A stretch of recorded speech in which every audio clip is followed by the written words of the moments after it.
بسم اللہ الرحمن الرحیم۔ عزیز طلباء و طالبات، السلام علیکم۔ بیٹا آج ہم کلاس نحم کی نظم نمبر 1 حمد جو ہے اس کا تعارف اور اس کی تشریح جو ہے وہ پڑھیں گے۔ یہ حمد لکھی ہے مولانا الطاف حسین حالی نے، اور اس حمد میں مولانا الطاف حسین حالی نے اللہ اور بندے کے تعلق کو بیان کرتے ہوئے اللہ کی قدرت، حاکمیت اور عالمگیریت کی تعریف کی ہے۔ وہ کہتے ہیں کہ خدا کی قدرت اس کائنات کی ہر شے پر محیط ہے۔ ہم انسان اللہ کی تعریف اور حق ادا کرنے سے جو ہے وہ قاصر ہیں۔ ٹھیک ہے، یعنی وہ اس نظم میں اللہ تعالیٰ کی تمام نعمتوں کا، احسانات کا شکر بھی ادا کر رہے ہیں، اور ساتھ میں اس بات کو بھی تسلیم کر رہے ہیں کہ ہم جتنا بھی شکر ادا کر لیں پھر بھی ہم اس کے احسانات کا بدلہ جو ہے وہ نہیں چکا سکتے۔ مولانا الطاف حسین حالی بچوں کسی تعارف کے محتاج نہیں ہے۔ یہ 1837 میں پانی پت میں پیدا ہوئے۔ آپ کے والد خواجہ عیز بخش جو تھے وہ، آپ کی عمر 9 برس کی تھی جب آپ کے والد انتقال کر گئے، اور والدہ بھی اس وجہ سے دماغی توازن جو تھی وہ کھو بیٹھی تھی۔ تو بڑے بھائی خواجہ امداد حسین جو کہ انسپیکٹر تھے، انہوں نے آپ کی پرورش کی تھی۔ حالی نے ابتدائی تعلیم قرآن پاک، فارسی اور عربی کی کتابیں پڑھی ابتدائی تعلیم میں۔ اس کے بعد ان کی شادی 17 سال کی عمر میں سیدہ اسلام النساء سے کر دی گئی۔ اس کے بعد بھی آپ کو کتابیں پڑھنے کا شوق رہا۔ آپ ایک مدرسے میں پڑھنا شروع کر دیا۔ گھر والے آ کر لے گئے واپس۔ 1856 میں ضلع حصار میں کلیکٹر کے دفتر میں معمولی سی نوکری ملی تھی۔ 1857 کے ہنگامے میں یہ نوکری بھی آپ چھوڑ کر پانی پت ہی واپس آ گئے تھے۔ آپ نے شیفتہ کی وفات کے بعد جو ہے آپ محمد حسین آزاد سے ملے۔ ان سے مل کر انجمن پنجاب کے مشاعروں کی بنیاد رکھی۔ حالی نے 4 مثنویاں لکھی ہیں، جن میں برکھا رود، نشاط امید، مناظرہ رحم و انصاف اور حب وطن شامل ہیں۔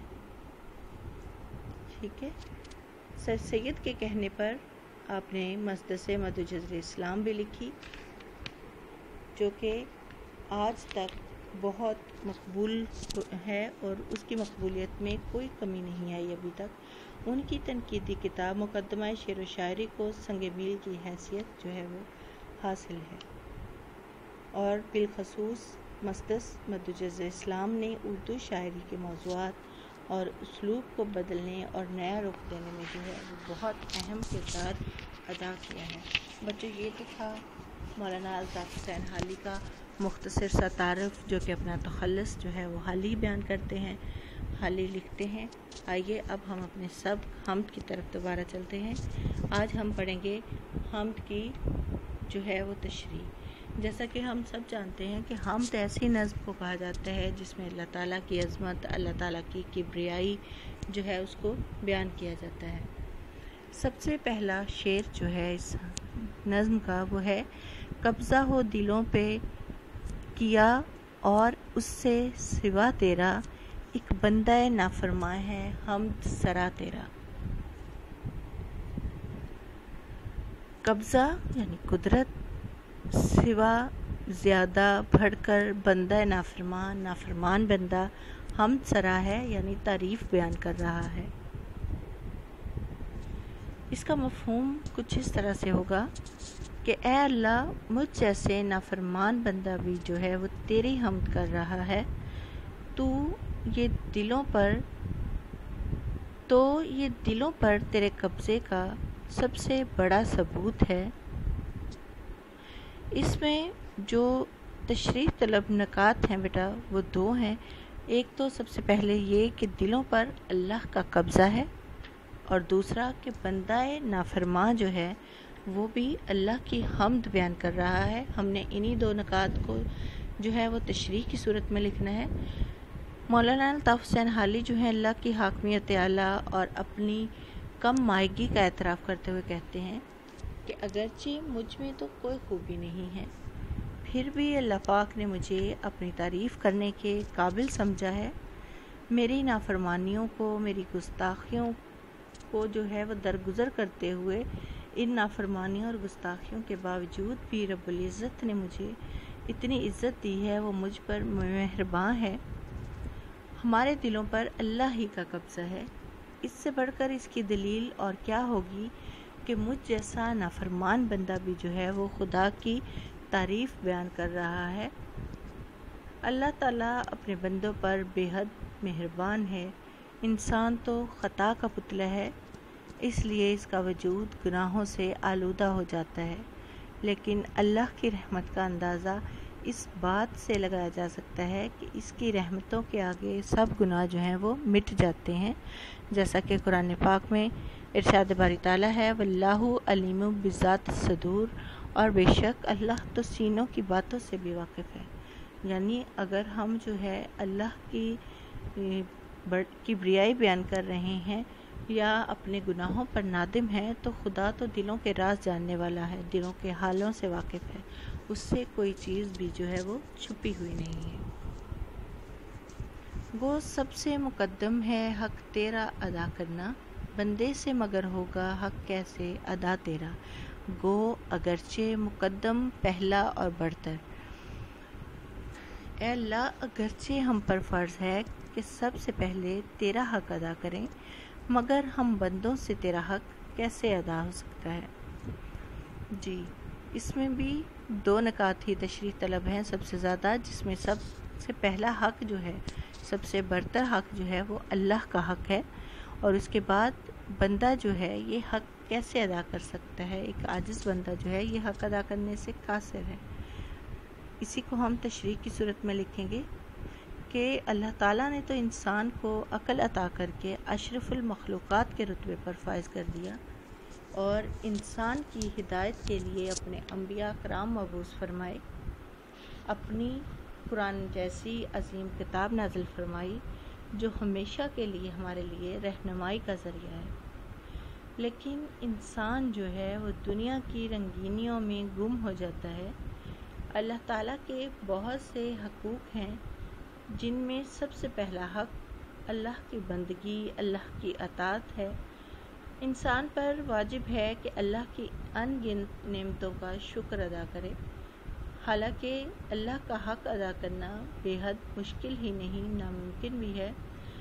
بقول غالب، جان دی ہوئی اسی کی تھی، حق تو یہ ہے کہ حق ادا نہ ہوا۔ یعنی اللہ تعالیٰ کی نعمتوں کا اظہار تشکر یہ ہے کہ انسان اس ذات باری تعالیٰ کی نافرمانی چھوڑ دے۔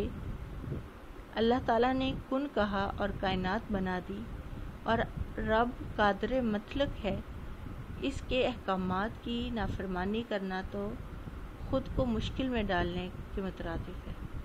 اللہ کی نعمتوں کا بدلہ دینے کا بہترین طریقہ یہ ہے کہ ہم اس کا شکر ادا کریں، اس کی عبادت کریں۔ حالانکہ انسان کے بس کی بات نہیں ہے کہ انسان رب کی دی ہوئی نعمتوں کا جو ہے وہ شکر ادا کرے، پھر بھی ہمیں چاہیے کہ ہم اس کی حمد بیان کرتے رہیں۔ قرآن پاک میں ارشاد باری تعالیٰ ہے، وَرِزْقِكُم مِّنَ الطَّيِّبَاتِ لَعَلَّكُمْ تَشْكُرُونَ، اور تمہیں پاکیزہ رزق دیا تاکہ تم اس کا شکر ادا کرو۔ ایک اور جگہ فرمایا، اور اگر تم اللہ کی نعمتوں کو شمار کرنا چاہو تو نہ کر سکو گے۔ محرم بھی ایسا ہی جیسا کہ ہے نہ محرم، کچھ کہہ نہ سکا جس پہ یا بھید کھلا تیرا۔ یعنی محرم جاننے والا اور نہ محرم نہ جاننے والا، نہ واقف، بھید، راز، یہاں پر اس کا مفہوم یہ ہوگا کہ اللہ تجھے جاننے کا دعویٰ کرنے والے بھی ایسے ہی ہیں جیسے تجھے نہ جاننے والے، یعنی جس پر تیرا راز کھلا وہ بھی کسی سے اس راز کو بیان نہ کر سکا۔ امیر منائی جو ہے وہ خوب لکھتے ہیں اس بارے میں کہ لاکھ پردوں میں ہے تو بے پردہ، لاکھ پردوں میں ہے تو بے پردہ، 100 نشانوں پہ بے نشاں تو ہے۔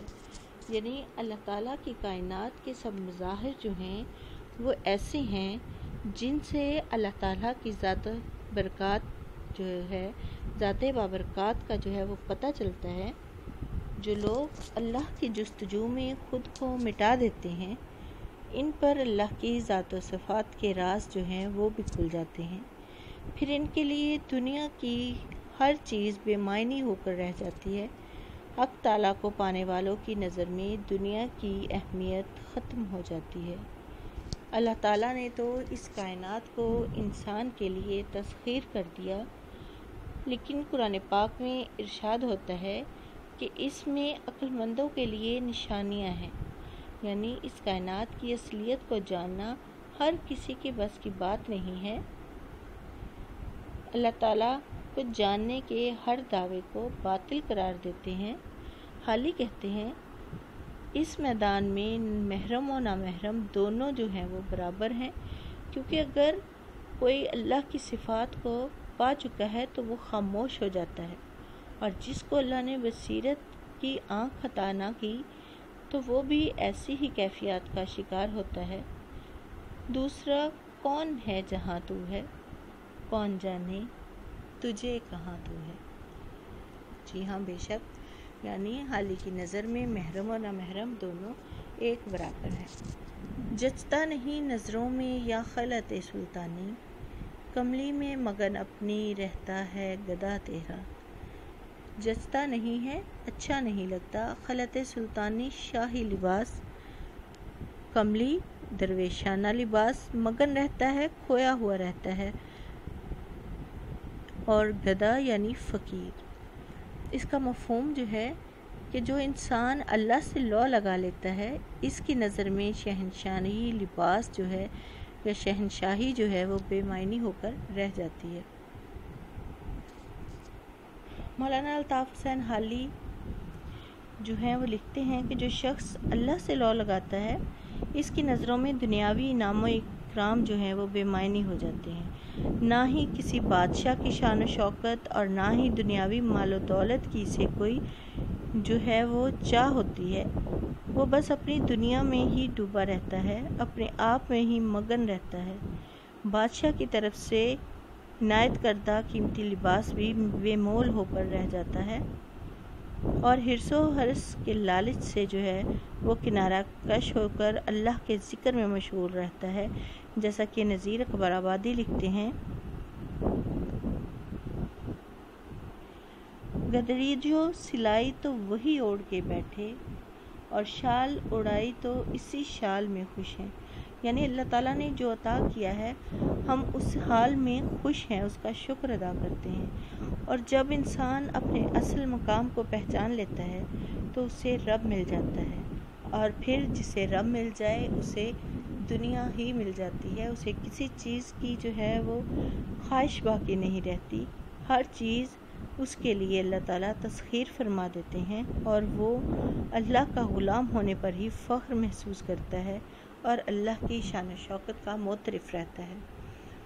اسی میں انہوں نے سلطان محمود غزنوی اور ایاز کا واقعہ بیان کیا ہے کہ جب سلطان محمود غزنوی نے اپنے تمام وزراء اور جو مشیر تھے ان کو اکٹھا کیا، ان کے سامنے ہیرے جواہرات اور مال و دولت جو ہیں وہ رکھ دیے، اور کہا کہ جس کسی کو جو چیز چاہیے وہ اس پر ہاتھ رکھ دے، تو جو باقی کے وزراء تھے، مشیر تھے، جو ان کے باقی کے تھے، سب لوگوں نے اپنی اپنی پسند کی چیزوں پر ہاتھ رکھا، جبکہ جو ایاز تھا اس نے کسی چیز پر ہاتھ نہیں رکھا، جا کر اس نے سیدھا سلطان محمود غزنوی پر ہاتھ رکھ دیا۔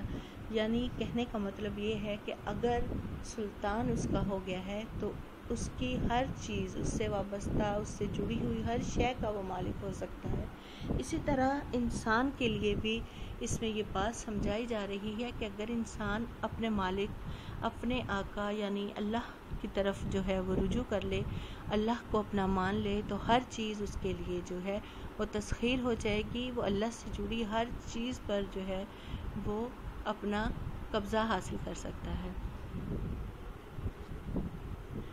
جی بچوں، یہ تھی ہماری نظم حمد جس کی آج ہم نے تشریح پڑھی۔ میں امید کرتی ہوں آپ کو یہ اچھے سے سمجھ آ گئی ہوگی۔ آپ اس کے ساتھ ہی بچوں مجھے دیں اجازت، کل انشاءاللہ نئے لیکچر کے ساتھ آپ کی خدمت میں دوبارہ حاضر ہوں گے۔ تب تک کے لیے